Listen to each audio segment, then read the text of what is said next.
সমস্ত সাহাবায়ে কেরামগণ পিছনে, নবী আমার সামনে, নবী আমার সামনে। নবী কাবার সামনে গিয়ে চিৎকার করে একটা আওয়াজ দিলেন। সেই আওয়াজটা হচ্ছে লাব্বাইক আল্লাহুম্মা লাব্বাইক লা শারীকা লাকা লাব্বাইক ইন্নাল হামদা ওয়ান নি'মাতা লাকা ওয়াল মুলক লা শারীকা লাকা লাব্বাইক। আমার নবী 7টা চক্কর দেওয়ার পরে বলল, আইনা বেলাল, হে বেলাল তুমি কোথায়? হযরত বেলাল চোখের পলকে লাব্বাইক ইয়া সাদাক ইয়া রাসূলুল্লাহ। নবী কেন ডেকেছেন? আপনি বললে আমার জীবনটা এখন আপনার জন্য কোরবান করে দিব। আমার নবী বলে, বেলাল জীবন চাই না, বেলাল এখন যোহর নামাজের টাইম হয়েছে, বেলাল তুমি আজান দিতে হবে। কারণ বেলাল তুমি আজান না দিলে আরশের মধ্যে আজানের ধ্বনিটা পৌঁছায় না। বেলাল তুমি আজান না দিলে বেহেশতের দরজার মধ্যে আজানের ধ্বনিটা পৌঁছায় না। বেলাল আজকে যে আজান দিবা, আজকে সাউন্ড নাই, মাইক নাই, সাউন্ড সিস্টেম নাই, 1400 সাহাবায়ে কেরাম নিচে আজান দিলে আজকে শোনা যাবে না। বেলাল দুনিয়ার সবচেয়ে উঁচু জায়গার মধ্যে তোমাকে উঠতে হবে। হযরত বেলাল বলে, ইয়া রাসূলুল্লাহ দুনিয়ার সবচেয়ে উঁচু জায়গা আবার কোনটা? আমার নবী চোখ বন্ধ করে বলে, আল্লাহ খোদার ইজ্জতের কসম, দুনিয়ার সবচেয়ে উঁচু জায়গার নাম হচ্ছে কাবা শরীফ। একটু জবান খুলে বলে সুবহানাল্লাহ। বেলাল যাও কাবার উপর উঠো। হযরত বেলাল বলে, আমি কাবার উপর উঠলাম। রাসূল বলে, বেলাল এবার আযানটা শুরু করো। হযরত বেলাল বলে, আমি কাবার উপর উঠে আযান দেওয়ার জন্য 2টা আঙ্গুল যখন কানের ভিতরে ঢুকালাম, আল্লাহু আকবার বলার জন্য বেলাল হাঁ করে আছে, হাঁ করে আছে। মুখ দিয়ে কোনো আওয়াজ বের হয় না। সেকেন্ড চলে যায়, মিনিট চলে যায়, ঘন্টা চলে যায়, সময় চলে যায়, সময় চলে যায়। বেলালের মুখ দিয়ে কোনো আওয়াজ বের হয় না। শুধু বেলালের চোখ দিয়ে চোখের পানিগুলো গাল বেয়ে বেয়ে পড়ে, শুধু চোখের পানিগুলো পড়ে, শুধু চোখের পানিগুলো পড়ে। আমার নবী বলে, বেলাল আযান দিতে বললাম, আযান না দিয়ে তুমি কান্না করো, ঘটনা কি? আল্লাহু আকবার বলো না কেন? হযরত বেলাল বলে, ইয়া রাসূলুল্লাহ আমি যখন কাবার নিচে থাকি, কাবা যেই দিকে থাকে আমি ওই দিকে ফিরে আযান দেই। ইয়া রাসূলুল্লাহ আমি যখন কাবার নিচে থাকি, কাবা যেই দিকে থাকে আমি ওই দিকে ফিরে আযান দেই। কিন্তু ইয়া রাসূলুল্লাহ এখন তো আমি কাবার উপরে, কাবা তো আমার নিচে, আমি তো কাবার উপরে, কাবা তো আমার নিচে। নবী আমি কাবার উপরে দাঁড়িয়ে আমি কোন দিকে ফিরে আযান দেব? আমি তো কোনো কাবা খুঁজে পাই না, কাবা খুঁজে পাই না, কাবা খুঁজে পাই না। আমার নবী মুস্কি হেসে বলে, কে রে বেলাল, রাহমাতুল লিল আলামিনকে এখনো চিনতে পারলি না? কে রে বেলাল, সরকার মদিনাকে চিনতে পারলি না? এই বেলাল আমি রাসূলুল্লাহর চেহারা মোবারকের দিকে তাকিয়ে তাকিয়ে আযান দাও। বেলাল তুমি যে এখানে দাঁড়িয়ে আছো এটার নাম কাবা, তোমার সামনে যিনি দাঁড়িয়ে আছে ইনি হচ্ছেন কাবারও কাবা। জোরে বলে সুবহানাল্লাহ। আমার নবী বলে, বেলাল তুমি যে এখানে দাঁড়িয়ে আছো এটা তো হচ্ছে কাবা, আর তোমার সামনে যিনি দাঁড়িয়ে আছে ইনি হচ্ছেন কাবারও কাবা। এরপর রাসূলকে কাবারও কাবা মানতে আমাদের কোনো সমস্যা আছে? না। জবান খুলে বলতো সমস্যা আছে? ডান হাত তুলে বলুন না সমস্যা আছে? ওই রাসূলকে যদি কাবারও কাবা মেনেই থাকি তাহলে কাসিদাটা আরেকবার আমার সাথে বলবেন আর মনে মনে আকীদা রাখবেন। আপনি যে পড়ছেন মদিনাওয়ালা স্পষ্ট আপনাকে দেখছে। আপনি রিকশা চালক, আপনি ভ্যান চালক, কিচ্ছু আসে যায় না। আপনি কোটিপতির আগে মদিনায় হাজির হয়ে যাবেন, কারণ মদিনায় যেতে টাকা লাগে না, মদিনায় যেতে টাকা লাগে না। আল্লাহর কসম মদিনায় যেতে লাগে রাসূলুল্লাহর ভালোবাসা। একটু জবান খুলে বলে সুবহানাল্লাহ। প্রাণ খুলে এক আওয়াজে পড়ার চেষ্টা করব আমরা। গোলাপ নয় নবীজি গোলাপের বাবা, গোলাপ নয় নবীজি গোলাপের বাবা, নবীজি হইলেন কাবারও কাবা। আবার গোলাপ নয় নবীজি গোলাপের বাবা, নবীজি হইলেন কাবারও কাবা। নবীজির শোকতে কাবা হইয়াছে কালা, ইয়া মুহাম্মদ মুস্তাফা নবী সাল্লে আলা, ইয়া মুহাম্মদ মুস্তাফা নবী সাল্লে আলা। উপস্থিত আল দিশারি ইসলামী ছাত্র সংগঠনের উদ্যোগে আজকের এই 360 আউলিয়া এলাকার বুজুর্গানে ইসলাম সওয়াব উপলক্ষে দ্বিতীয় বার্ষিক সুন্নি মহাসম্মেলনের সম্মানিত সভাপতি আপনাদের সকলের সুপরিচিত ভালোবাসার ব্যক্তিত্ব হাফেজ মোহাম্মদ শাহাবুদ্দিন সাহেব দেবপাড়া বাসডর। বিশেষ করে আজকের মাহফিলের প্রধান অতিথি চিফ গেস্ট হিসেবে একটু পরে আমাদের মাঝে যিনি উপস্থিত হবেন, বাংলার টেকনাফ থেকে তেতুলিয়া, রূপসা থেকে পাথরিয়া, লক্ষ লক্ষ যুবকের স্পন্দন সুন্নিয়তের ময়দানে যিনি কয়েকবার কারাগারে অবরুদ্ধ হয়েছেন এবং আমরা সুন্নি জনতা আন্দোলন করে মুক্ত করেছি কারা মুক্ত, আল্লামা মুফতি মুহাম্মদ আলাউদ্দিন জিহাদি সাহেব নারায়ণগঞ্জ। আজকের প্রধান অতিথি মহোদয়কে কলিজারের ভিতর থেকে সবাই জবান করে ওয়েলকাম জানিয়ে চিৎকার মেরে একবার বলি মারহাবা। বিশেষ করে আজকের মাহফিলের সম্মানিত প্রধান আকর্ষণ আমার পূর্বে যিনি চমৎকার আলোচনা করছিলেন হযরত মাওলানা আব্দুল আউয়াল ফয়সাল বিন তাহেরি সাহেব, এবং বিশেষ আকর্ষণ হযরত মাওলানা রুহুল আমিন উসমানী সাহেব, মাহফিল পরিচালনা হাফেজ মোহাম্মদ শাহমত আলী ও হাফেজ রিপন আহমদ সাহেব। এছাড়া স্টেজে আরো অসংখ্য ব্যক্তিবর্গ বসা আছেন, প্রত্যেকের নাম যদি আমি জানতাম, এক একটা টাইটেল লকব স্টাইল লাগিয়ে আমি উচ্চারণ করার চেষ্টা করতাম। নাম যেহেতু জানি না, প্রত্যেকে আমি আমার হৃদয় থেকে শ্রদ্ধা জানাচ্ছি। এবং বিশেষ করে আমার সামনে যারা বসা আছেন, অনেকের চেহারা কালো, অনেকে আবার শ্যামলা, অনেকে আবার সুন্দর।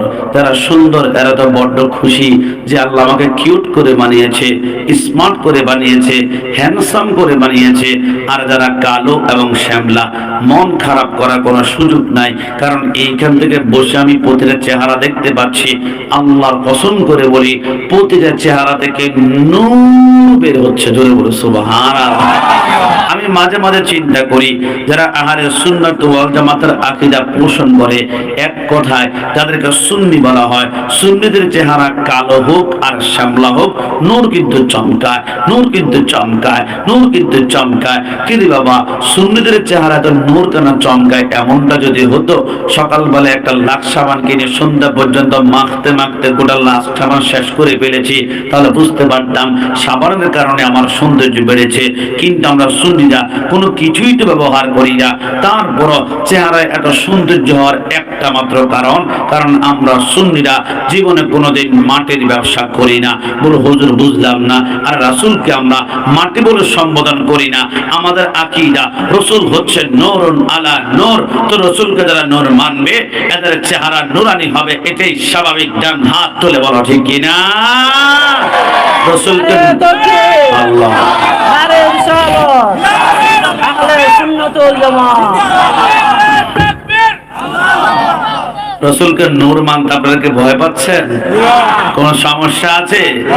আশেপাশ থেকে আক্রমণ করার সম্ভাবনা আছে? ভয় পাবেন না, কারণ আমি প্রথমেই পরিচয় দিয়েছি আমি সুন্নি। আমি কি সুন্নি পরিচয় দেওয়াতে আপনারা আমার উপর রাগ করেছেন? রাগ করবেন না, কারণ আমি যে মাদ্রাসায় লেখাপড়া করেছি, আমার মাদ্রাসার নাম হচ্ছে জামিয়া আহমদিয়া সুন্নিয়া আলিয়া। মাদ্রাসার উপর ডাইরেক্ট সুন্নি শব্দ লেখা আছে। আমি আমার ওস্তাদকে জিজ্ঞেস করলাম, হুজুর সুন্নি শব্দ ডাইরেক্ট পোস্টারে লাগিয়ে দিয়েছে, কারণটা কি? আমার ওস্তাদ বলে, বাবা সুন্নি শব্দ লাগানোর মাধ্যমে বোঝাতে চাচ্ছিলাম যে মাদ্রাসায় লেখাপড়া করতে হলে এটা সুন্নি মাদ্রাসা, রাসূলের সামনে বেয়াদবি করা যাবে না, দুশমনি করা যাবে না, গুস্তাখি করা যাবে না, এটা সুন্নি মাদ্রাসা। এই খেলা লেখাপড়া করতে হলে রাসূলকে নূর মানতে হবে, হাজির নাজির মানতে হবে, ইলমে গায়ব কি খবর দেওয়ালা মানতে হবে। আমি চোখ বন্ধ করে দেখলাম, আর সত্যিই তো শুধু জামিয়া যে সুন্নি মাদ্রাসা এমনটা নয়। আপনি নিজের চোখ বন্ধ করে দেখুন, আপনার ডানে বামে লক্ষ লক্ষ প্রতিষ্ঠান দেখবেন, নাম হচ্ছে কেমন? এমন নাম, সুন্নি ফাজিল মাদ্রাসা, সুন্নি আলিম মাদ্রাসা, সুন্নি দাখিল মাদ্রাসা, সুন্নি এতিমখানা, সুন্নি হাফজখানা। আমি এক মাস আগে নোয়াখালীর 3 দিন একটানা প্রোগ্রাম করেছিলাম। 100-র উপরে মসজিদ আমার নিজ চোখে আমি দেখেছি। মসজিদের নাম হচ্ছে সুন্নি জামে মসজিদ, সুন্নি জামে মসজিদ, সুন্নি জামে মসজিদ। আবার আমি গতকালকে আগের দিন ব্রাহ্মণবাড়িয়া বাঞ্ছারামপুরে প্রোগ্রাম করেছিলাম, মাহফিলের নাম ছিল সুন্নি মহাসম্মেলন। এই যে প্রতিটা জায়গার ভিতরে সুন্নি সুন্নি সুন্নি শব্দ লেখা আছে, কিন্তু পৃথিবীর জমিনে একটাও নবীগঞ্জের বাইরা একটা প্রতিষ্ঠানের নাম জীবনে আমাকে দেখাতে পারবেন? ওহাবি কামিল মাদ্রাসা, ওহাবি ফাজিল মাদ্রাসা, ওহাবি আলিম মাদ্রাসা, ওহাবি দাখিল মাদ্রাসা, গোটা পৃথিবী খুঁজলে পাবেন না। কারণ তারা জানে ওহাবি শব্দ লাগিয়ে সাইনবোর্ড টাঙ্গালে রাতের বেলা সাইনবোর্ড গুম হয়ে যাবে, আর দিনের বেলায় এদেরকে মানুষ এলাকা ছাড়া করবে। আর আমরা সুন্নিরা জানি সুন্নি শব্দ লাগালে মানুষ আমাদেরকে ধাক্কা দিবে না, মানুষ আমাদেরকে বুকের সাথে টান দিয়ে ধরে, কারণ আমাদের সাথে মদিনাওয়ালার সম্পর্ক, আমাদের সাথে জ্যেষ্ঠ জুলুসের সম্পর্ক, আমাদের সাথে মিলাদুন নবীর সম্পর্ক, আমাদের সাথে ইয়া নবী সাল্লাল্লাহু আলাইহি ওয়াসাল্লামের সম্পর্ক। ওই সুন্নি পরিচয় দেওয়ার কারণে শহীদ নুরুল ইসলাম ফারুকের মতো 1 লক্ষ বার যদি আমাদেরকে জবাই করে শহীদ করে ফেলা হয়, সুন্নিরা 1 কোটি বার শহীদ হবে। ঈমান কোনদিন বিক্রি করতে পারে না। তারা তোরে বলো ঠিক কিনা? কষ্ট নিবেন না। অনেকে বলবেন হুজুর ঘন্টা খানিক আলোচনা করেন, তারপর একটু হুঙ্কার গর্জন দিবেন আর কি। প্রথমে সেই কেন চিৎকার গর্জন হুঙ্কার দিচ্ছেন না? রাসূলের প্রতিটা সুন্নতের ব্যাপারে যদি আপনারা না জানেন, এই প্রশ্নটা আমাকে করবেন। আজকে থেকে মনে রাখবেন, রাসূলের সুন্নত কি জানেন? খাওয়ার পরে লবণের বাটি থেকে 1 চিমটি লবণ হাতের মধ্যে নিয়ে জিহ্বাতে লাগানো, এটা রাসূলুল্লাহর অন্যতম একটি সুন্নত। একটু জবান খুলে বলে সুবহানাল্লাহ। আবার মাঝে মাঝে আপনি যখন খাওয়ার পরে পানি পান করবেন, পানি পান করার সময় বসে বসে পানি পান করা রাসূলুল্লাহ সুন্নাত। কিন্তু যখন জমজমার পানি পান করবেন আর বসে থাকার সুযোগ নাই, এবারে দাঁড়িয়ে দাঁড়িয়ে ক্যাবলামুখী হয়ে পান করা রাসূলুল্লাহ সুন্নাত। আবার যদি পারেন মাঝে মাঝে একটু লাউ, গ্রামের ভাষায় যেটাকে কদু বলা হয়, একটু বেশি করে খাবেন, এটা রাসূলুল্লাহর অন্যতম একটা সুন্নাত। আবার যদি পারেন মাঝে মাঝে তামার খেজুর খাবেন, রাসূলুল্লাহ সুন্নাত। আবার যদি পারেন মাঝে মাঝে আপনারা একটু খাঁটি গরুর দুধ খাবেন, কারণ জান্নাতে মোট 4টা নহর পাওয়া যাবে। একটা ঠান্ডা পানির নহর, একটা শরাবের নহর, একটা মধুর নহর, একটা দুধের নহর। একটু জবান খুলে বলে সুবহানাল্লাহ। আবার আমার নবী একটু রোমান্টিক ছিলেন, প্রেমময় ছিলেন। একটা সুন্নত পরে আমি আইডিয়া করেছি, বলে সেটা কি? বৃষ্টি যখন শুরু হতো, রাসূলুল্লাহ ঘরের দরজা অথবা জানালার সামনে গিয়ে বৃষ্টির মধ্যে এরকম হাতটা বের করে বৃষ্টির ফোঁটাগুলো হাতের মধ্যে টপ টপ করে নিতেন। এটা ফিলিংস দিতেন। এটা রাসূলুল্লাহর অন্যতম একটা সুন্নাত। আমার সেই নবী শিক্ষা দিয়েছে, মাঝে মাঝে কোনো বাতিলের সাথে যখন কথা বলবা, মিঠা মিঠা বাত, মিষ্টি মিষ্টি নরম নরম কথা বলা সুন্নাত। আমার সেই নবী শিক্ষা দিয়েছে, উহুদের ময়দানে, বদরের ময়দানে তলোয়ার হাতের মধ্যে নিয়ে আমার নবী বলেছিল, সিদ্দিক আকবর আবু জাহেলকে যেখানে পাবা ডাইরেক্ট কল্লাটা আলাদা করে ফেলবা, কিচ্ছু আসে যায় না। নবী শিক্ষা দিয়েছে মাঝে মাঝে নরম নরম কথা বলা সুন্নাত, আবার মাঝে মাঝে গর্জন দিয়া প্রতিবাদ করা রাসূলুল্লাহ সুন্নাত। এই কথার মধ্যে কোনো সন্দেহ একটু জবান করে সন্দেহ। এই জন্য মাঝে মাঝে আমরা বলি আর কি, সুন্নাতে নাই শুধু নমনীয় আলাপন, আর সুন্নাতে হলো উহুদের গর্জন। ডানা তুলে বলো ঠিক না? সুন্নাতে নাই শুধু নির্জনে দেনে যাওয়া, আর সুন্নাতে হলো পাথরের আঘাত খাওয়া। মোহাব্বতে তার সুদিনের সাথী তুমি, দুর্দিনেও তার পাশে থাকো কি। আরো কিছু সুন্নাত আছে তুমি জানো কি, জানলেও জীবনে কখনো তা মানো কি। মাঝে মাঝে নরম নরম কথা বলা সুন্নাত, মাঝে মাঝে গর্জন দিয়া প্রতিবাদ করা রাসূলুল্লাহ সুন্নাত। একটু জবান খুলে বলি সুবহানাল্লাহ। এই জন্য আজকে থেকে মনে রাখবেন, রাসূলুল্লাহর বিরুদ্ধে, ইসলামের বিরুদ্ধে কথা বললে গায়ের পশম যদি না দাঁড়ায়, রক্ত যদি টকবক করে না ওঠে, তাহলে প্রকৃত মুসলমান হতে পারি না। ওই রাসূলের উপরে যে কিতাবখানা নাজিল হয়েছে, এটার নাম হচ্ছে আল কোরআন। ওই কোরআনের প্রথমে আমার আল্লাহ একখানা আয়াত নাজিল করেছেন, যালিকাল কিতাবু লা রাইবা ফি হুদাল লিল মুত্তাকিন। এটা এমন একটা কিতাব, যেই কিতাবে যাররা পরিমাণ কোনো সন্দেহ নাই। ওই কিতাবের ভিতরে এমন একখানা আয়াত আছে, এখন যদি আমি তেলাওয়াত করি আপনাদেরকে না বলি তারপর আপনাদের জিহ্বাটা নেড়ে উঠবে, কারণ ওই আয়াতখানা আমাদের প্রত্যেকের মুখস্থ আছে। আর এই আয়াতখানা হচ্ছে কুল্লু নাফসিন যায়িকাতুল মাউত, জন্মজাত মৃত্যুটার জন্ম গ্রহণ করেছে মৃত্যুটাকে বরণ করতে হবে, এই কথার মধ্যে যারা পরিমাণ কোনো সন্দেহ। তবে আবার আশ্চর্য হয়ে যায়, আমি মাঝে মাঝে পৃথিবীর জমিনে একজন মানুষ আছেন যিনি মা হাওয়া আলাইহিস সালামের গর্ভ থেকে দুনিয়ার জমিনে আগমন করেছে, এখনো পর্যন্ত তিনি দুনিয়াতে বেঁচে আছেন। কিয়ামতের আগ পর্যন্ত ইসরাফিল আলাইহিস সালাম সিংহায় ফুৎকার না দেওয়া পর্যন্ত তিনি মৃত্যুবরণ করবেন না, মৃত্যুবরণ করবেন না, মৃত্যুবরণ করবেন না। এনার নাম হচ্ছে হযরতে খিজির আলাইহিস সালাম। একটু জবান খুলে বলে সুবহানাল্লাহ। সাহাবায়ে কেরাম বলেন, নবী কষ্ট নেবেন না, খিজির আলাইহিস সালাম এত লম্বা হায়াত কেন পেয়েছে, কিয়ামত পর্যন্ত বেঁচে থাকবে? আমার নাই বলে তাহলে শোনো, পৃথিবীর জমিনে তিনটা জান্নাতের নহরের পানি আছে। এক নম্বর জান্নাতের নহরের পানির নাম হচ্ছে জমজমের পানি। সাহাবায়ে কেরাম বলে লক্ষ লক্ষ হাজিরা হজ করার সময় বাড়িতে যাওয়ার সময় কেউ 5 লিটার, কেউ 10 লিটার, কেউ 20 লিটার জমজমের পানি নিয়ে যায় এবং মক্কা মদিনায় যতদিন থাকে শুধু জমজমের পানি খায়, জমজমের পানি খায়। নবী একটা দিন শুনলাম না জমজমের পানির কানেকশনটা বন্ধ, আজকে পানি আসে না, আজকে পানির প্রেসারে কম। নবী আসে, শুধু আসে, হাজার হাজার বছর এই জমজমের পানি আসে থেকে। আমার নবী একটা মুচকি হেসে দিয়ে বললেন, মেরাজের রজনীতে গিয়ে আমি দেখলাম জমজমের পানির কানেকশনটা হচ্ছে খোদা কি কসম জান্নাতের হাউজে কাউসার থেকে। একটু জবান খুলে বলে সুবহানাল্লাহ।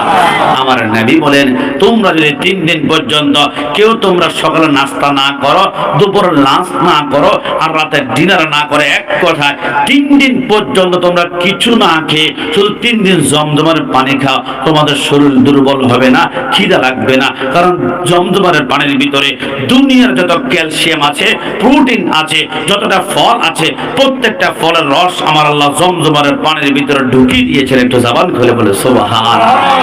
2 নম্বরে জান্নাতের 2 নম্বরে জান্নাতের নহরের পানির নাম হচ্ছে ইন্না আ'তাইনাকাল কাউসার, যে কাউসারের মালিক হচ্ছে সরকার মদিনা। অনেকে বলবেন হুজুর ভুল করছেন, কাউসারের মালিক তো হচ্ছে আল্লাহ। আরে না, কাউসারের খালিক হচ্ছে আল্লাহ, সৃষ্টিকর্তা আল্লাহ, কিন্তু মালিক বানিয়েছে রাসূল আকরাম সরকার মদিনাকে। নবী আমার বলে কাউসারের মালিক যেহেতু আমি, তো আমি মালিক হিসেবে একটা পাওয়ার সম্মান থাকবে না, আমি রাসূল বন্টন করব না। তো রাসূল কাউসারের পানি বন্টন করবেটাকে আমার নবী বলে বন্টন করবে আমার ডানে আমার ইমাম হাসান আর বামে আমার ইমাম হুসাইন। একটু জবান খুলে বলি সুবহানাল্লাহ। 3 নম্বরে জান্নাতের নহরের পানির নাম হচ্ছে আবে হায়াতের পানি। আব এটা পার্সি শব্দ, এটার বাংলা অর্থ হচ্ছে পানি, আর হাত তো জিন্দেগি, মানে যেই পানি পান করলে শুধু জিন্দেগি আর জিন্দেগি আর জিন্দেগি আর জিন্দেগি। ওই আবে হায়াতের পানিটা কোথায় আছে?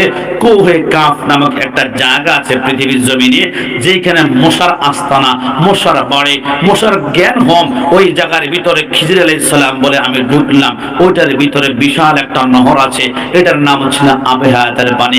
এত অন্ধকার, এত অন্ধকার, আমি 1 মাস হাঁটার পরে আমি সেদুরানের ঝর্ণাটা দেখে ওইখান থেকে 1 কোষ পানি যখন জিহ্বার মধ্যে লাগালাম, আমার আল্লাহ বলে খিজির সৃষ্টি জগতে একমাত্র আবে হায়াতের পানি তুমি পান করেছ, তোমার হায়াতকে আমি আল্লাহ কিয়ামত পর্যন্ত লম্বা করে দিলাম। একটু জবান খুলে বলে সুবহানাল্লাহ। এছাড়া দুনিয়াতে কেউ বাঁচতে পারবে না, বিশ্বাস করুন। সবাইকে মৃত্যুবরণ করতে হবে। কিছুদিন পূর্বে আপনাদের হবিগঞ্জ লাখায় প্রোগ্রাম আসছিলাম, একটা যুবককে বললাম, কিরে বাবা চেহারাটা তো বড্ড তোমার সুন্দর লাগছে, একদম পুরো তোমাকে টসটসে তোমার লেবুর মতন সুন্দর চেহারা, মাশাআল্লাহ, তুমি দাড়িগুলো একটু রেখে দাও না বাবা, কষ্ট নিও না। বলে হুজুর বিশ্বাস করেন আমি বিয়েতে করে নেই, 40 বছর হলো আমি দাড়িটা রেখে দিব, 50 বছর আমি হজ করব, 60 বছর আমি রেগুলার 5 ওয়াক্ত নামাজ পড়ব, 70 বছরে মারা গেলে মানুষ তো আমাকে মাশাআল্লাহ আলহামদুলিল্লাহ অনেক ধন্যবাদ বলবো, লোকটা ভালো ছিল, হজ করেছে। আমি বললাম বাবা 70 বছরের প্ল্যানিং তুমি আমাকে শুনিয়েছ, কিন্তু 70 বছর মাস ভাই গ্যারান্টি তোমাকে কে দিয়েছে আমাকে একটু বলো তো। চুপ করে গেল। আমি বললাম না, মৃত্যুর কোনো সিগন্যাল নাই। বাংলাদেশে গত বছর আমরা দেখেছি জালকাঠি নদীর মধ্যখানে একটা লঞ্চ আগুন ধরেছিল, আপনাদের মনে পড়ে কিনা? লঞ্চ যখন আগুন ধরেছিল। ওই দৃশ্য দেখে আমি অজর দ্বারা কেঁদেছিলাম। কেন জানেন? কারণ লঞ্চের যেইখানে আগুন ধরেছিল তার ডানেও কিন্তু পানি ছিল, তার বামেও পানি ছিল, তার সামনেও পানি ছিল, তার পিছনে পানি ছিল, লঞ্চের তলা নিচেও পানি ছিল। এত পানি থাকার পরও লঞ্চের আগুনটা কেউ নিভাতে পারেনি। 13টি শরীর জ্বলে পড়ে কয়লা আঙ্কার হয়ে গিয়েছে। তাহলে বোঝা গেল মৃত্যু যখন চলে আসবে আগুন জ্বলবে, পানি থাকবে, কিন্তু কেউ তোমাকে বাঁচাতে পারবে না। বাংলাদেশের একজন বাওয়াল সম্রাট ছিল, এনার নাম ছিল ফিরোজ শাহ। তিনি একটা গান লিখেছেন, গানের নাম হচ্ছে 1 সেকেন্ডের নাই ভরসা। এই গানটা লিখে তাল সুর লয় ঠিক করে তিনি স্টেজের মধ্যে উঠলেন। মানুষকে আজকে নতুন একটা গান শোনাবে, কি আনন্দ, কি খুশি তার ভিতরে। মাইক্রোফোন হাতের মধ্যে নিয়ে তিনি টান দিলেন, 1 সেকেন্ডের নাই ভরসা। সেকেন্ডের ভিতরে স্টেজের ভিতরে তপস করে পড়ে মৃত্যুবরণ করে প্রমাণ করে দিলেন মৃত্যুর কোনো সিগন্যাল নাই। যখন আজরাইল আসবে 12 বছর 13 বছর 20 বছরে আমরা দেখি না মোটর সাইকেল চালাতে গিয়ে অনেক যুবক টকবক রক্ত 120 যখন গিয়ারটা উঠিয়ে যখন গিয়ারটা মারে তখন অসংখ্য ইসলাম ল্যাম্প বছরের দাম করে খেয়ে যুবক মৃত্যুবরণ করে। বয়স কত? 25, 30, 35 এর উপরে হয় না। ভাই আমার বিশ্বাস করুন, মৃত্যুর কোনো সিগন্যাল নাই। দুনিয়ার জমিন থেকে যাওয়ার পরে আপনার আপন জনরা মাটিটা প্রথম আপনার উপরে ফেলবে, বলবে এই মৃত্যুলের ব্যক্তির লাশের আপন কি আছে? সবচেয়ে কাছের, সবচেয়ে কাছের, সবচেয়ে কাছের। বলে কেন? বলে আর দরকার আছে। সবচেয়ে আপন ব্যক্তিটাকে আনার পরে বলবে লাশটা কবর নামানোর পরে ওই যে কবর করতে গিয়ে প্রথম কোদালের কূপ দেওয়া হয়েছে, ওই প্রথম মাটিতে তার হাতের মধ্যে দিয়ে বলবে তুমি প্রথম মাটি চাপা মারো। মিনহা খলাকনাকুম ওয়া ফিহা নুঈদুকুম ওয়া মিনহা নুখরিজুকুম তারাতান উখরা। ওই কবর রাখার পরে প্রত্যেকের কবর দুইটা পজিশন হবে। ইন্নামাল কবরু রাওযাতুম মিন রিয়াজিল জান্নাহ আও হুফরাতুম মিন হুফারিন নার। এক হয় আপনার কবরটা হবে জান্নাত, আর না হয় এক হবে হুফরা। হুফরা মানে জাহান্নাম। আমার নবী বলে হুফরা কেমন জানো? হুফরার বর্ণনা দিতে গিয়ে নবী আমার এত কাঁদা কেঁদেছে। বললেন জান্নাত যদি হয় তাহলে তো সৌভাগ্য, আর যদি হুফরা হয় তাহলে শোনো, ওই হুফরা মানে জাহান্নামের ভিতরে ঢুকানোর পরে প্রথম আগুনটা যখন আঙ্গুলের আগার মধ্যে লাগবে, দুনিয়ার আগুন যদি আঙ্গুলের আগার মধ্যে লাগে, প্রথম আঙ্গুল পড়ে, তারপর কোনই পড়ে, তারপর বুক পড়ে, তারপর কলিজা। কিন্তু জাহান্নামের আগুন ইন্নারুল্লাহিল মুকাদাতুল্লাতি তাত্তালিউ আলাল আফইদা। জাহান্নামের আগুন আঙ্গুলের আগা লাগবে, খোদার কসম প্রথম আপনার আমার কলিজাটা জ্বালিয়ে পড়ে কয়লা আঙ্কার করে ফেলবে। কিছুক্ষণ পরে সৃষ্টি করবে আল্লাহ আগুনের তৃষ্ণা, আগুনের সহ্য তাপ সহ্য করতে পারে না, তৃষ্ণা লেগেছে, তৃষ্ণা লেগেছে, গলা শুকিয়ে গিয়েছে, পিপাসা লেগেছে। জাহান্নামে বাবা ঠান্ডা পানি পাওয়া যাবে না। জাহান্নামে কি পাওয়া যাবে? ইল্লা হামিমা ওয়াসাকা। ওই যে আমরা দুনিয়ার জমিনে ব্রন্টিপ দেওয়ার কারণে পুজ বের হয়েছে, ওই পুজগুলা আমরা বিচিটি দিয়েছি, ফুস বের হয়েছে, আমরা পোড়াটিপ দিয়েছি, ফুস বের হয়েছে। ওই ফুসগুলা গরম করে যখন আপনার হাতের মধ্যে দিবে, আপনি পানি মনে করে সেগুলোকে ডক ডক করে পান করা শুরু করবেন। শরীরের মাংসগুলো জোরে জোরে জমিনের মধ্যে পড়ে যাবে। কিছুক্ষণ পরে চিৎকার করবেন আল্লাহ ক্ষুধা লেগেছে, আল্লাহ ক্ষুধা লেগেছে। জাহান্নামে কোনো সুস্বাদু ফল পাওয়া যাবে না। কিতাবের মধ্যে লেখে ওই জাহান্নামে একটা ফল আপনার হাতের মধ্যে দিবে, এটার নাম হচ্ছে জাক্কুম ফল। ওই ফলটা মুখের ভিতরে নিবেন, সাথে সাথে সেইখান থেকে 27টা কাঁটা বের হবে। 2টা কাঁটা 2টা চোখকে মারবলের মতো ঠাস করে ফের করে ফেলবে। 2টা কাঁটা 2 কানের ছিদ্র দিয়ে, 2টা 2 নাকের ছিদ্র দিয়ে, আর বাকি 21টা কাঁটা মাথার উপর দিয়ে এমন ভাবে বের হবে, মাথাটা ছিদ্র ছিদ্র ছিদ্র করে গোটা মাথার মগজগুলো চারদিক দিয়ে বের। আমার আল্লাহ বলে বান্দা দুনিয়া জমিনে বারবার বলেছিলাম ফালা তাকুল্লাহুমা উফি ওয়ালা তানহারহুমা। আব্বা আম্মার সাথে গাদ্দারি করিস না, গাদ্দারি করিস না। আজকে তোর আব্বা আম্মার সাথে বেয়াদবি করার কারণে এই শাস্তি নিমজ্জিত হচ্ছ। আব্বা আম্মার সাথে কি গাদ্দারি করা যাবে? এটা জবান খুলে বলুন, গাদ্দারি করা যাবে? যুবক আমার পর্দা নিশিন মা বোন, আমি কোন আব্বা আম্মার কথা বললে আপনাদের মনটা নরম হবে আমি জানি না। আল্লাহর নবী সরকারে মদিনা বলে একজন মা একজন বাবা যখন মিলন করে, একজন বাবার কোটি কোটি ভাগের একটা বীর্য গিয়ে যখন মায়ের পেটের ভিতরে ঢোকের মধ্যে যায়, মায়ের পেটের ভিতরে বীর্যটা যাওয়ার 40 দিন পরে এটার বীর্য থাকে না। 40 দিন পরে বীর্যটা রক্ত হয়ে যায়। ওই রক্তের উপরে 40 দিন যাওয়ার পরে এটার রক্ত থাকে না, ওইটা মাংস টুকরা হয়ে যায়। যায়, ওই মাংসের টুকরার উপরে 40 দিন যাওয়ার পরে এটার মাংসের টুকরা থাকেই না, ওইখান থেকে এবার দুইটা হাত বের হয়, ওই হাতের উপরে 40 দিন যাওয়ার পরে সেইখান থেকে দুইটা পা বের হয়, ওই পায়ের উপরে 40 দিন যাওয়ার পরে সেইখান থেকে মাথা এবং চুল যখন বের হয় 10 মাস 10 দিন হয়ে যাওয়ার পর আমার আল্লাহ বলে, জিবরাইল যাও যাও, জিবরাইল আমার বান্দা মার পেটের মধ্যে সমস্ত বডি তৈরি হয়ে গিয়েছে, আমার বান্দা মার পেটের মধ্যে একটু পরে আমার বান্দা দুনিয়ার জমিনের মধ্যে যাবে। জিবরাইল আমার বান্দা মার পেটের মধ্যে কেমন পজিশনের মধ্যে রয়েছে একটু দেখো না। জিবরাইল বলে, আল্লাহ আপনার বান্দা মার পেটের মধ্যে দুইটা পা মায়ের পেটের নিচের দিকে দেখা যায় আর মাথাটা উপরের দিকে দেখা যায়। আমার আল্লাহ বলে, না আমার বান্দার দুইটা পা যদি মায়ের পেটের নিচের দিকে থাকে, হসপিটালে নেওয়ার পরে কোন নার্স যদি কোন ডাক্তার যদি আমার বান্দার দুইটা পা ধরে টান মেরে মায়ের পেট থেকে বের করতে চায়, আমার বান্দার উল্টা দিকে দুইটা হাত ভেঙে যাওয়ার সম্ভাবনা রয়েছে। আরে জিবরাইল যা আমার বান্দার কোমর ধরে তারা মাথাটা তারা নিচের দিকে নাও আর পা গুলো উপরের দিকে ওঠাও। জিবরাইল বলে, দেরি না করে বান্দার কোমরের মধ্যে ধরে মাথা যখন নিচের দিকে নামাই আর পা গুলো উপরের দিকে উঠাই, ওই বাচ্চাটা কচি কোমর ধরার কারণে সহ্য করতে না পেরে পা উপরের দিকে উঠানোর সাথে সাথে আপনি আমি আমার ডানে বামে আলেম ওলামা যারা আছে, আল্লাহর কসম প্রত্যেকে আমরা আমাদের মার কোলে যাই, ধাম করে এত জোরে একটা লাথি মারি, ওই লাথি সহ্য করতে না পেরে অনেক মা হাসপাতালের বেডের মধ্যে মৃত্যুবরণ করে, অনেক মা জ্ঞান হারিয়ে ফেলে, আসমানের সমস্ত ফেরেশতারা কান্না শুরু করে, আল্লাহ সন্তানের কোনো জ্ঞান নাই, মায়ের কোনো জ্ঞান নাই, মনে হয় দুইজন মৃত্যুবরণ করেছে। আমার আল্লাহ বলে, না সন্তান জন্ম দেওয়ার সময় দুইজন যদি মৃত্যুবরণ করে তাম দুনিয়ার মরুভূমি হয়ে যাবে। এরা জিবরাইল মেডিকেল সায়েন্স ব্যবহার কর, আল্লাহ এটা আবার কেমন? আমার আল্লাহ বলে, যেই সন্তানটা কান্না করে না জিবরাইল সেই সন্তানের পেটের মধ্যে 3টা আঙ্গুল দিয়ে তুমি 3বার ঘষা মারো। জিবরাইল বলে, একবার ঘষা মারি, 2বার ঘষা মারি, 3বার ঘষা মারতে দেরি হয়, সন্তানটা যখন ওয়া ওয়া করে কান্না করে ওঠে, যেই মা কি ইনজেকশনে জ্ঞান ফের যায় না যুবক আমার, যেই মাকে ধাক্কা দিলে জ্ঞান ফেরানো যায় না, আল্লাহর কসম করে বলি সন্তানের ওয়াও কান্নার আওয়াজটা মার কানে যেতে দেরি হয়, মার জ্ঞানটা ফিরতে 1টা সেকেন্ড সময় লাগে। একটু জবান খুলে বলি সুবহানাল্লাহ। আমি গোলাম রাব্বানি কাশ্মীর মাঝে মাঝে চিন্তা করি, এই যে চেয়ারের মধ্যে আমি বসলাম, আজকে সুস্বাদু ফলের রস আমাকে খাওয়ানো হলো, সুন্দর সুন্দর পাক করে খাওয়ানো হলো, রিসেপশন দেওয়া হলো, এত সম্মান পোস্টারের নাম দেওয়া হলো, কিসের যোগ্যতায় আল্লাহর কসম বুকে হাত দিয়ে বলতে পারি, সার্টিফিকেট দিয়ে চেয়ারে বসা যায় না, জ্ঞান দিয়ে বসা যায় না, কণ্ঠ দিয়ে বসা যায় না, জোর গর্জন দিয়ে বসা যায় না। আমি আমার বুকে হাত দিয়ে বলতে পারি, একমাত্র আমার আব্বা আমার দোয়ার বদৌলতে আমি চেয়ারের মধ্যে বসেছি। আমি যতবার ঘর থেকে বের হই আমার আব্বা আমার কদমের দুইটা ঠোঁট লাগিয়ে আমি একটা চুমু দেওয়ার চেষ্টা করি, ওই চুমু দেওয়ার সাথে সাথে আব্বা আম্মার চোখের পানিগুলো মাথার তালুর মধ্যে টপ টপ করে যখন পড়ে, ওইটা আমার জন্য বরকত হয়ে যায়।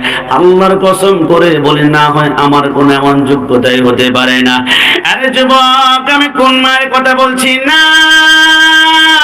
তুমি এখনো বুঝতে পারো নাই। দুনিয়ার জমিনে আসার পরে মার স্তন থেকে আমরা একটানা 2 বছর দুধ পান করেছিলেন। তাফসীর কারকগণ বলে মার স্তন থেকে 2 বছর দুধগুলা বাদ দেওয়া, শুধু 1 ফোঁটা দুধ নিয়ে বৈজ্ঞানিকরা বলে আমরা গবেষণা করে দেখলাম, মার 1 ফোঁটা দুধের ভিতরে আমার আল্লাহ দুনিয়ার 180 রকমের ফলের রস ঢুকিয়ে দিয়েছে। একটু জবান খুলে বলে সুবহানাল্লাহ। আরে আমার যুবক ভাইরা, আমার স্তন থেকে আমরা যে একটানা 2 বছর দুধ পান করেছি, আল্লাহর নবীর সাহাবী আব্দুল্লাহ ইবনে ওমর বলে আমি গবেষণা করে দেখলাম, মার 2 বছরে একটানা স্তন থেকে যে দুধগুলা পান করেছি, ওই দুধগুলা যদি একটা পাল্লায় রেখে তোমরা ওজন দিয়ে দেখো, তোমরা দেখবা 2 বছরের অন্তত পক্ষে মার স্তন থেকে তোমরা 27 মণ দুধ পান করেছো। একটু জবান খুলে বলে সুবহানাল্লাহ। আরে যুবক আমার, ডাক্তার হতে তুমি সিনিয়র ব্যারিস্টার বিশেষ ক্যাডার হতে চাও, কোরআন খতম পড়িয়েছ, শাহজালাল রহমতুল্লাহর দরবারে গিয়েছ, নাসিরউদ্দিন সিপাহসালার রহমতুল্লাহর দরবারে গিয়ে দোয়া করেছ, তোমার প্রতিটা কাজে জায়েজ রয়েছে, কিন্তু দোয়া কবুল হওয়ার সবচেয়ে বড় জায়গা তুমি এখনো চিনতে পারো নাই। দাওয়াতু বিল ওয়ালিদাইন, আমার রব্বুল আলামিন বলে তোমার আব্বা আম্মা তোমার জন্য যদি হাতটা তোলে, আমি আল্লাহ 1 সেকেন্ড পরিমাণ দেরি করি না। অনেকে বলো হুজুর আমার মা তো গুনাহগার, পাপী, জিনা করে 100 পুরুষের সাথে জিনা করেছে। আল্লাহর নবী বলে তোমার মা যদি 1 লক্ষ পুরুষের সাথে জিনা করে, ওই জিনার কারণে আল্লাহর দরবারে জবাবদিহিতা প্রদান করতে হবে। কিন্তু ওই গুনাহগার মাটাও যদি সন্তানের জন্য হাত তোলে, আমার আল্লাহ 1 সেকেন্ড দেরি না করে আব্বা আমার হাতটা আর সময় আল্লাহ সেকেন্ডের ভিতরে কবুল করে ফেলে। জোরে বলি সুবহানাল্লাহ। আল্লাহর পরে নবী আমার, আল্লাহর পরে নবী আমার, তার পরে মা জননী, মাঝে আমার নয়নের মনি। কষ্ট হচ্ছে আপনাদের? বলুন না, আল্লাহর পরে নবী আমার, আল্লাহর পরে নবী আমার, তার পরে মা জননী, মাঝে আমার নয়নের মনি। হাজার পৃষ্ঠা ডায়েরি জুড়ে লেখি যদি কবিতা, শেষ হবে না, শেষ হবে না মায়ের দুঃখের কথা, নিজের সুখের একটু কথা, নিজের সুখের একটু কথা কখনো মা ভাবিনি, মাঝে আমার নয়নের মনি। শেষবার মতন বলুন তো, আল্লাহর পরে নবী আমার, আল্লাহর পরে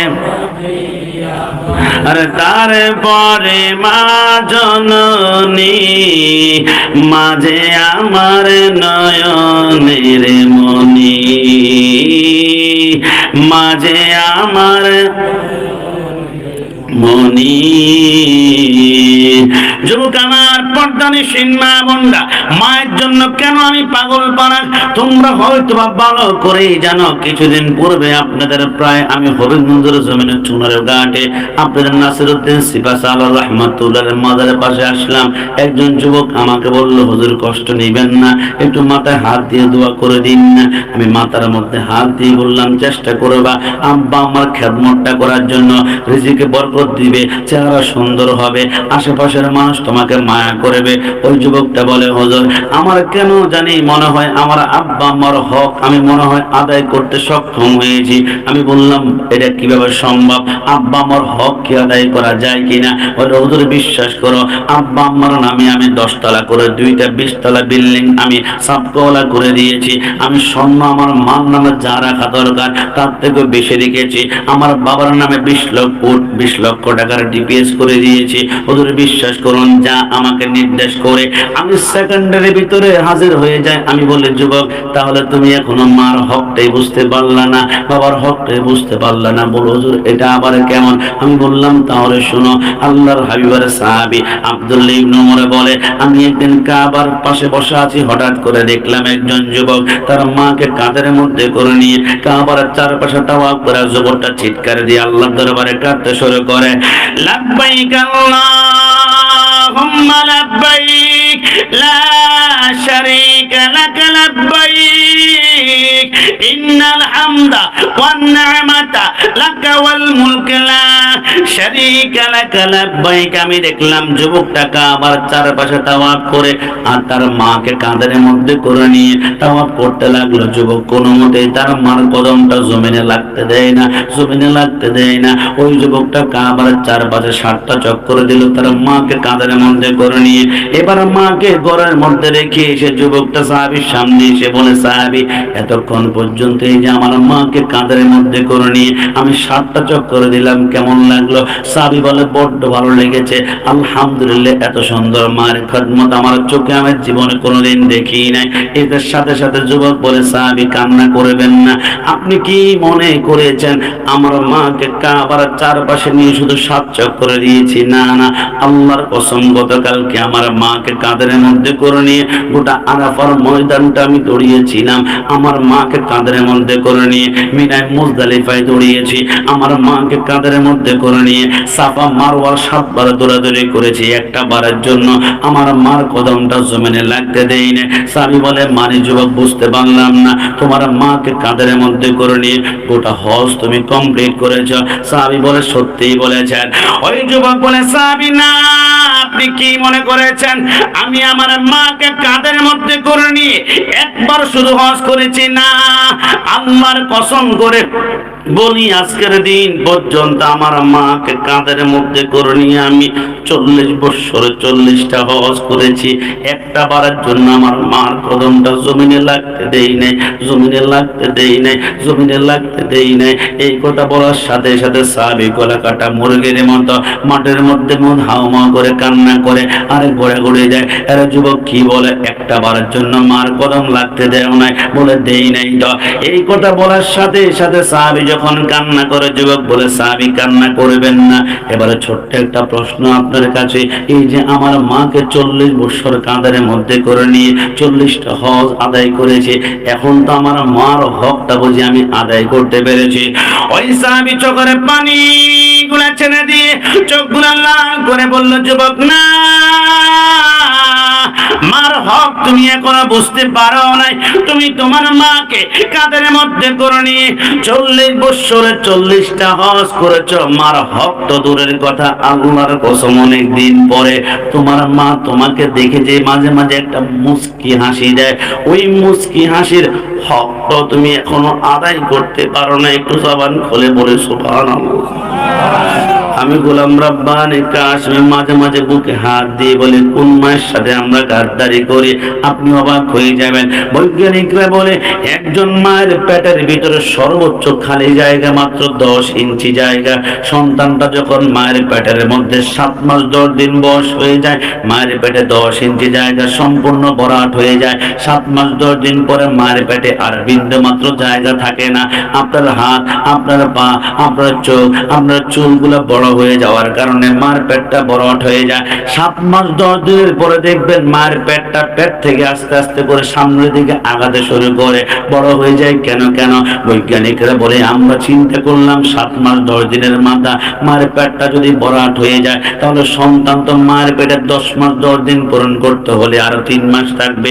3 মাসে 3 ইঞ্চি লম্বা হবে, তাহলে সন্তান যাবে কোথায়? মায়ের পেটটাকে আবার ফেটে যায় কিনা? আমরা বৈজ্ঞানিকরা দেরি না করে মায়ের পেটের মধ্যে একটা মাইক্রোস্কোপ নামের মেশিন রয়েছে, এটা আমরা লাগাই। এবার সামনে একটা স্কেল লাগাই, ওই স্কেলের ভিতরে মায়ের পেটে কি হয় আমরা সবকিছু দেখতে পারি। 7 মাস 10 দিনের পরে সন্তান বড় হতে হতে যখন 1 মাস বড় হয়ে 8 মাস 10 দিন হয়ে যায়, সন্তানটা 1 ইঞ্চি লম্বা হয়। বৈজ্ঞানিকরা বলে, মায়ের পেটে এমন একটা দৃশ্য আমরা দেখতে পাই, আমাদের চোখের পানি এত রাখতে পারি না। বৈজ্ঞানিকরা কি দেখো? বৈজ্ঞানিকরা বলে, আল্লাহর কসম, আমরা দেখি সন্তান যখন 7 মাস 10 দিন থেকে 8 মাস 10 দিন বয়স হয়ে যায়, সন্তান 1 ইঞ্চি লম্বা হলে এবার ডানে জায়গা পায় না, বামে যায় বামে জায়গা পায় না, সামনে যায় সামনে জায়গা পায় না, উপরে যায় উপরে জায়গা পায় না, নিচে যায় নিচে জায়গা পায় না। ওই সন্তান যখন ডানে বামে মায়ের পেটে যারা পরিমাণ কোনো জায়গা পায় না, তার নিঃশ্বাসটা বন্ধ হয়ে যাওয়ার অবস্থা হয়ে যায়। ওই সন্তান দেরি না করে মার কলেজার বরাবর আপনি আমি প্রতিটা সন্তান দান করি একটা লাথি মারে। বৈজ্ঞানিকরা বলে, আল্লাহর কসম কসম করে বলি, আপনি আমি গোলাম রাব্বানি কাশিমি, আমরা যখন লাথিটা মারি, মার কলিজা যে জায়গার মধ্যে থাকে, ওইখান থেকে কলিজাটা ডাইরেক্ট 1 ইঞ্চি উপরের দিকে উঠে যায়। মার মুখের মধ্যে খাওয়া থাকে। মার মুখের মধ্যে খাওয়া থাকলে খাওয়াগুলা মুখ থেকে পড়ে যায়, মার মুখে পানি থাকলে পানিগুলা মুখ থেকে পড়ে যায়। মা ওই 7 মাসের পরে 8 মাস 10 দিনের মাথা বিছানার মধ্যে ছিট হয়ে বলে, স্বামী আমার নিঃশ্বাস কেমন কেমন জানি বন্ধ হয়ে যায়, কোনো খাওয়া আমার থেকে স্বাদ লাগে না, আমি মনে হয় মরে যাব, তুমি আমাকে মাফ করে দিও। এবার মা 8 মাস 10 দিনের মাথা খুলে যায়, 1 ইঞ্চি উপর ওঠার পরে আর কোনো কিছুই ভালো লাগে না। এবার 9 মাস 10 দিনের মাথা আর কিনছি যখন আপনি আর আমি বড় হই, এবার ডানে বামে জায়গা না পেয়ে আমার মার কলেজের মধ্যে আমরা ধাম করে আরেকবার লাথি মারি। এবার মার কলেজা 2 ইঞ্চি উপরের দিকে উঠে যায়। ওই 9 মাস 10 দিনের পরে মার ডানে কাত হয়ে শুতে পারে না, জন্ম দেওয়ার আগ পর্যন্ত। আর বামে কাত হয়ে শুতে পারে না, কারণ ডানে বামে কাত হতে গেলে মার কলেজা টন টন করে ব্যথা করা শুরু করে। রাত 2টা 3টা বাজে মা যখন মন চায় ডানে বামে আর কাত হয়ে কতক্ষণ শুয়ে থাকতে পারে। এবার চিত হয়ে আর ভালো লাগে না। এবার মা 2টা 3টা বাজে কাউকে ডাকে না, ফিলারের সাথে হিলারের সাথে এলান দিয়ে দিয়ে সারা রাতটা কাটিয়ে দেয়। আল্লাহর দরবারে প্রার্থনা করে, আল্লাহ আমার বুকটা ফেটে যায়, কলিজা ফেটে যায়, আমার সন্তানের কিছু যাতে করে না হয়। দুনিয়ার জমিনে আসার পরে আমি গোলাম রাব্বানী কাশিম মনে করেছিলাম আমার মার বুকের মধ্যে আমি 5টা 10টা 20টা লাথি মেরেছি। বৈজ্ঞানিকরা বলে খোদার কসম, যে সন্তানটা দুনিয়াতে আসার পড়বে মার কলেজায় সবচেয়ে কম লাথি মেরেছে। প্রতিটা সন্তান তোমরা মার কলেজায় 4500 বার লাথি মেরেছে। একটু জবান খুলে বলিস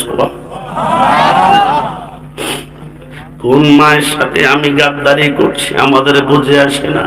যেই মা তার গোটা পেটের ভিতরে কাউকে জায়গা না দিয়ে আমাকে জায়গা দিল। আজকে 10 তলা বিল্ডিং করলাম মায়ের জন্য, সেই বিল্ডিং এর ভিতরে একটা রুম হয় না, একটা সুন্দর বালক রুম হয় না। আব্বা আমাকে ছোট্ট রুমটা দিয়ে আমরা সেটিং করে দেই। আল্লাহর নবী বলে, ওই মা সন্তান জন্ম দেওয়ার সময় দুনিয়াতে আসার সাথে সাথে মার জরায়ু দিয়ে দুনিয়ার জমিনে যে রক্তগুলা 2 মিনিটের ভিতরে যায়, 2 মিনিটের ভিতরে প্রসব করার সময় মার দুনিয়ার শরীর থেকে মোট 5 কেজি রক্ত দুনিয়ার জমিনের ভিতরে চলে যায়।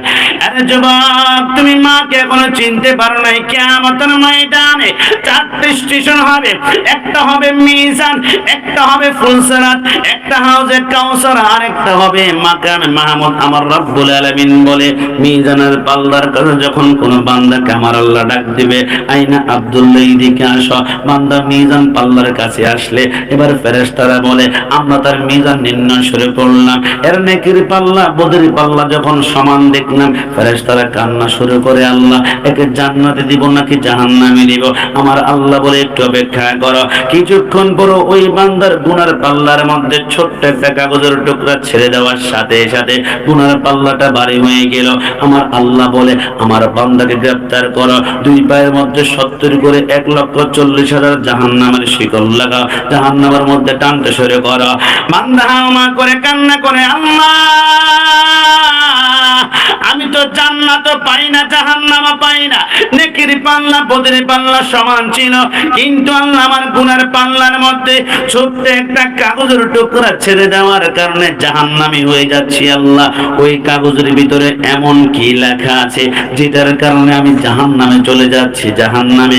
আমার আল্লাহ বলে, বান্দাকে ডাকো। বান্দাকে ডাকার পরে বান্দার হাতের মধ্যে ছোট্ট কাগজের টুকরোটা যখন দেবে, বান্দার ছোট্ট কাগজের টুকরার দিকে তাকি হাওমা করে কান্না করে।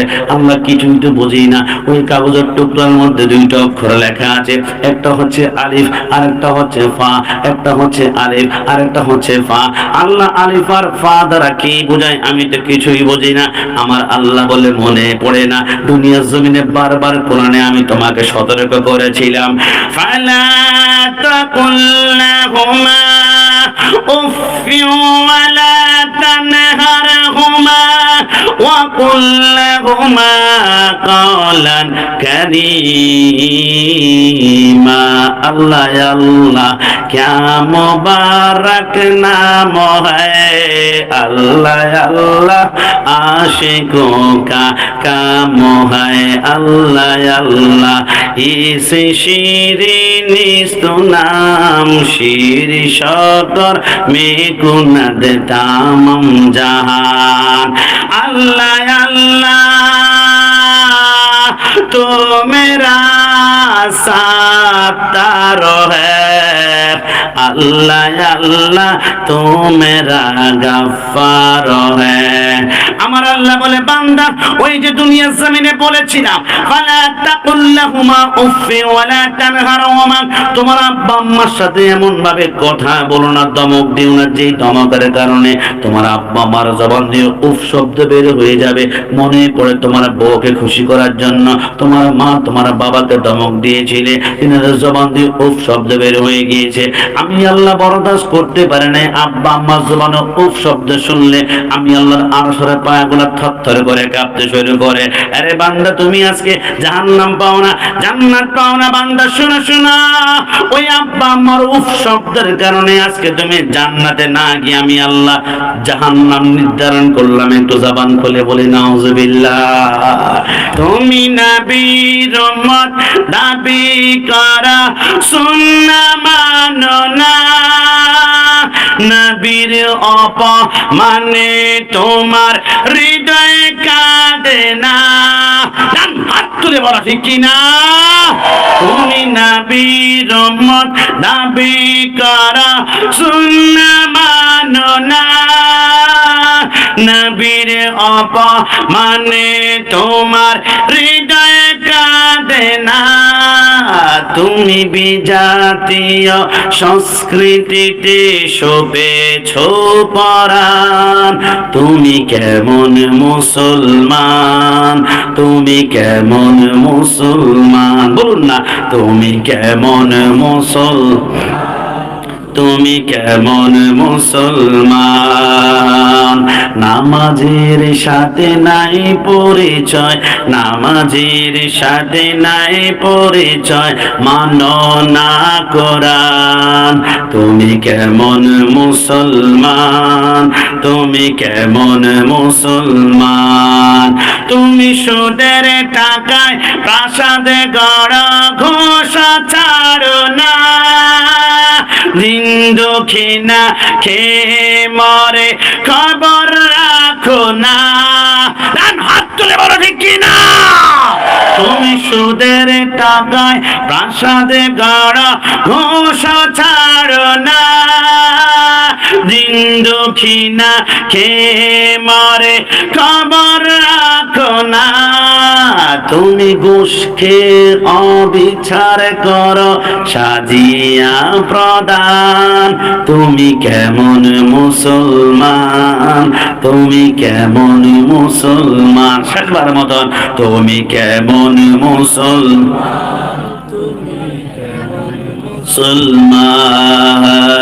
নামাজের সাথে নাই পরিচয়, নামাজের সাথে নাই পরিচয়, মানো না কোরআন। তুমি কেমন মুসলমান, তুমি কেমন মুসলমান। মোহব্বত নিয়ে তিনবার আমার সাথে বলুন তো মা। আর একটু জবান খুলে বলুন না মা। একটু মায়ের ডাক দেন না, বলুন না মা। মোহাব্বত নিয়ে একবার বলুন বাবা। সত্যিকার অর্থে বলুন আব্বা আম্মার সাথে গাদ্দারি চলবে, আব্বা আম্মার সাথে বেয়াদবি চলবে, আব্বা আমাদের চোখ লাল করে কথা বলা চলবে। আল্লাহর নবীর কদমে সাহাবী এসে বলে নবী আমি তো নিয়ত করেছি কাবার চৌকাটা চুমা খাবো, কিন্তু মদিনা থেকে মক্কা গিয়ে কাবার চৌকাটা চুমা খাবো, টাকা তো নাই, টাকা তো নাই, টাকা তো নাই। আমার নবী একটা মুস্কি হেসে বলে সত্যি কথা বলতো, তোর ঘরে কি তোর মা আছে, তোমার বাবা আছে? ইয়া রাসূলুল্লাহ আছে তো।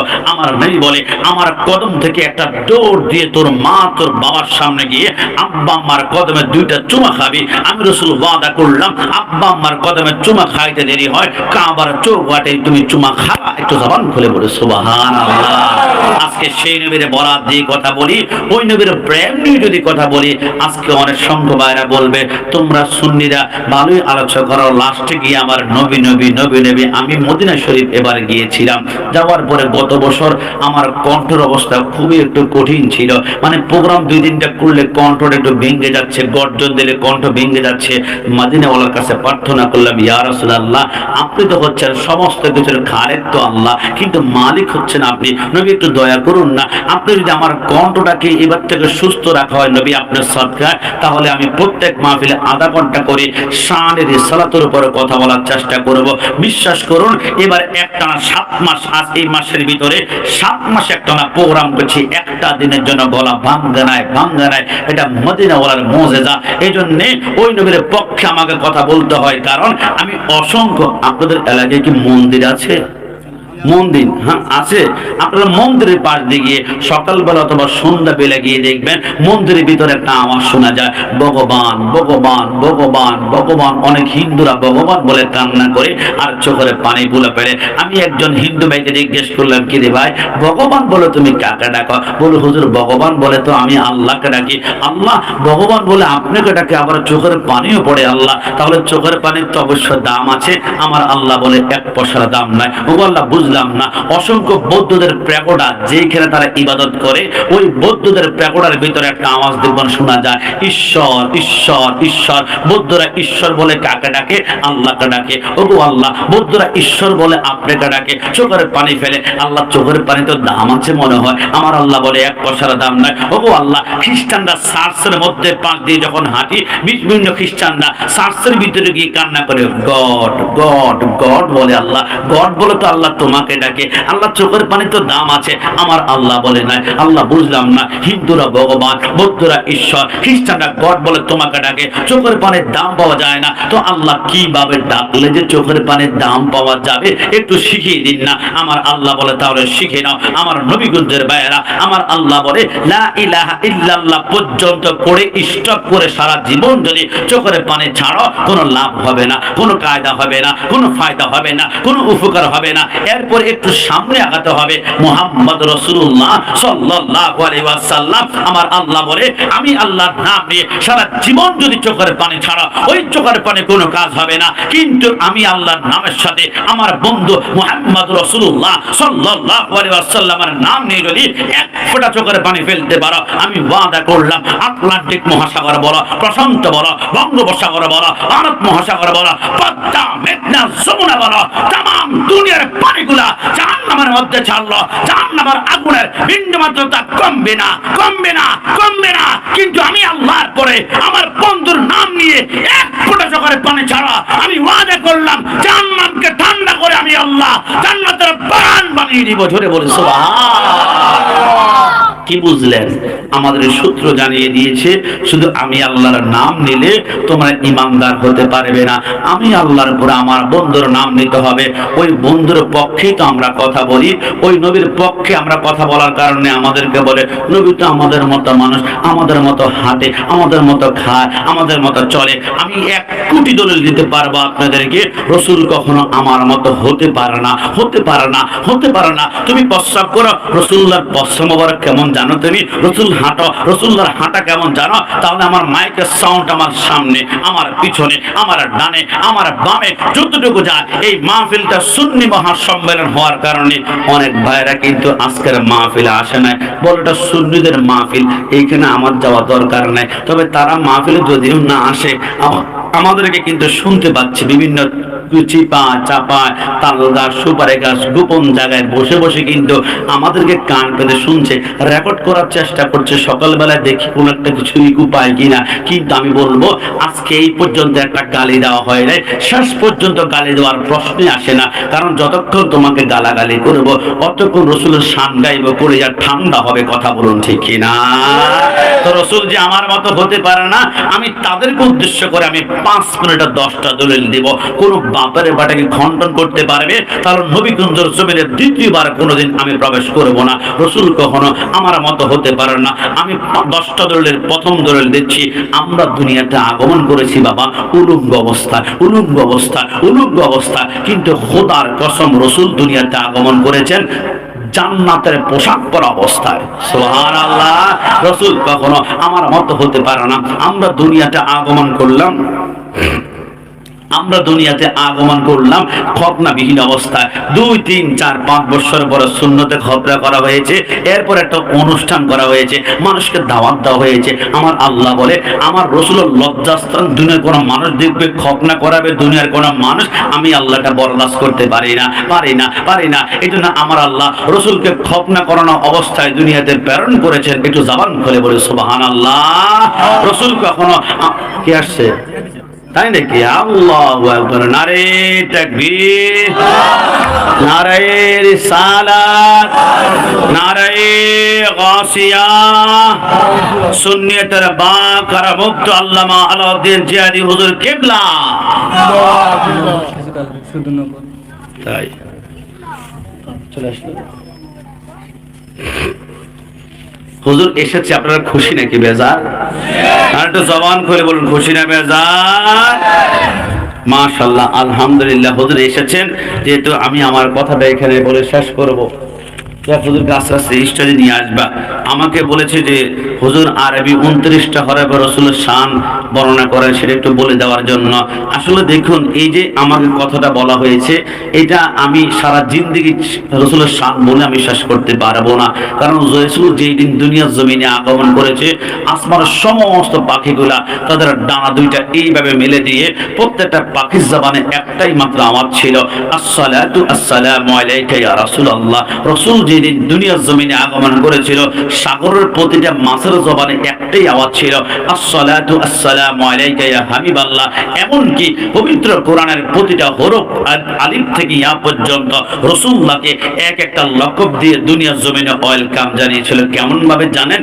আলিফ নে কাহা আল্লাহ কা হাবিব আয়া, বা নে কাহা বানি ইসলাম আয়া, তা নে কাহা তাজদার মদিনা আয়া, সা নে কাহা সরওয়াত ওয়াল আয়া, জিম নে কাহা জাল কদর আয়া, হা নে কাহা হাবিবি किबरिया आया, ख्वा ने कहा खातमुन नबीन आया, दाल ने कहा दो जहां का वली आया, जाल ने कहा जालिकल किताब कहने का आया, रा ने कहा रहमतुल लिल आलमीन आया, जा ने कहा जमाना के इमाम आया, सिन ने कहा साके कौसर आया, शिन ने कहा शापे महशर आया, सो ने कहा सुअदल कवामीन आया, दो ने कहा रुफुल मौला आया, तो ने कहा तबीब कुलूब आया, जो ने कहा जालिम को ठहरने वाला आया, आइन ने कहा कुर्रतुल आइन आया, वाइन ने कहा काल की खबर जाने वाला आया, फा ने कहा फक्र का मौला आया, खौफ ने कहा कुव्वत देने वाला आया, कफ ने कहा कमलिन वाला आया, लम ने कहा लौला का खिताब आया, मीम ने कहा मोहम्मद रसूलुल्लाह आया, या ने कहा इक़दारों की शान नबी वाला दुनिया तशरीफ आया। दुई हाथ तुले अकबर बोली या रसूलल्लाह।